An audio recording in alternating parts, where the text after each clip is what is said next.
Breaking news చూస్తున్నాం. Ahmedabad stadium హోరెత్తిపోయింది. Ground నలుమూలలా బౌండరీల వర్షం కురిసింది. T20 world cup final match లో టాస్ గెలిచిన న్యూజిలాండ్ భారత్ కు బ్యాటింగ్ ఇచ్చింది.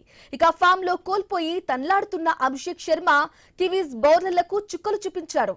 ఊచకోత కోశాడు. ఈ టోర్నమెంట్ లో ఫార్టెస్ట్ 50 నమోదు చేశాడు. మంచి ఫామ్ లో ఉన్న మరో ఓపెనర్ సంజు శాంసన్ మరో క్లాస్ ఇన్నింగ్స్ ఆడాడు. హ్యాట్రిక్ హాఫ్ సెంచరీలు నమోదు చేసుకున్నాడు. మంచి ఫామ్ లో ఉన్న ఇషాన్ కిషన్ కూడా 50 కొట్టాడు. టాప్ ఆర్డర్ రాణించడంతో భారత స్కోర్ బోర్డు పరుగులు పెట్టింది. 300 రన్స్ చేస్తారనే అభిప్రాయం కలిగింది. అయితే ఫైనల్ ఓవర్స్ లో వరుసగా వికెట్లు పడటంతో స్కోరు నెమ్మదించింది. ఇక మొత్తానికి 5 వికెట్లు కోల్పోయి 255 పరుగులు చేసి భారీ టార్గెట్ ను ప్రత్యర్థి ముందు ఉంచింది Bharat.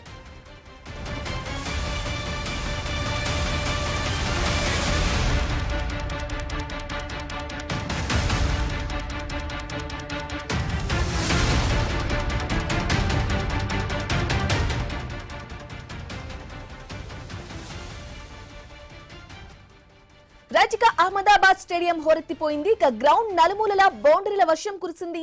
T20 world cup final match లో టాస్ గెలిచిన న్యూజిలాండ్ భారత్ కు బ్యాటింగ్ ఇచ్చింది. ఇక ఫామ్ లో కోల్పోయి తన్లాడుతున్న అభిషేక్ శర్మ కివీస్ బౌలర్లకు చుక్కలు చూపించాడు. ఊచకోత కోశాడు. ఈ టోర్నమెంట్ లో ఫార్టెస్ట్ 50 నమోదు చేశాడు. మంచి ఫామ్ లో ఉన్న మరో ఓపెనర్ సంజు శాంసన్ మరో క్లాస్ ఇన్నింగ్స్ ఆడాడు. హ్యాట్రిక్ హాఫ్ సెంచరీలు నమోదు చేసుకున్నాడు. మంచి ఫామ్ లో ఉన్న ఇషాన్ కిషన్ కూడా 50 కొట్టాడు. ఇక టాప్ ఆర్డర్ రాణించడంతో భారత స్కోర్ బోర్డు పరుగులు పెట్టింది. 300 రన్స్ చేస్తారనే అభిప్రాయం కలిగింది. అయితే ఫైనల్ ఓవర్స్ లో వరుసగా వికెట్లు పడటంతో స్కోరు నెమ్మదించింది. మొత్తానికి 5 వికెట్లు కోల్పోయి 255 పరుగులు చేసి భారీ టార్గెట్ ను ప్రత్యర్థి ముందు ఉంచింది భారత్.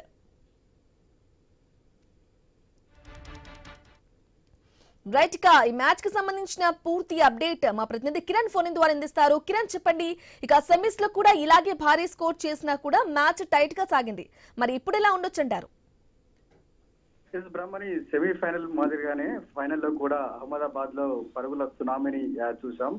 నరేంద్ర మోడీ స్టేడియంలో సంజు శాంసన్ అదేవిధంగా అభిషేక్ శర్మ కారణంగా కివీస్ ముందు 256 పరుగుల లక్ష్యాన్ని భారత్ ఉంచగలిగింది. అయితే అంటే ఫామ్ లో లేని అభిషేక్ శర్మ ఇప్పుడు రాణించడం కివీస్ బౌలర్లపై ఎదురు దాడికి దిగడం ఒక శుభారంగా చెప్పుకోవచ్చు. మొత్తంగా ఇషాన్ కిషన్ అదేవిధంగా సంజు శాంసన్ అభిషేక్ శర్మ రాణించడంతో 255 పరుగులు చేయగలిగింది. ఒకానొక దశలో 270, 280 పరుగులు చేస్తుందని కూడా అంతా ఆశించారు, ఊహించారు కూడా.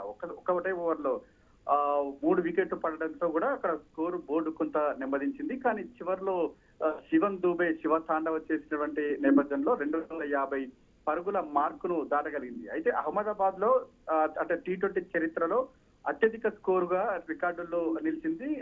ఫిబ్రవరి 1, 2023 న్యూజిలాండ్ పై భారత్ 234 పరుగులు సాధించింది. దీంతో భారత్ పేరిట ఉన్నటువంటి ఆ రికార్డును భారతే చెరిపేసిందని చెప్పొచ్చు.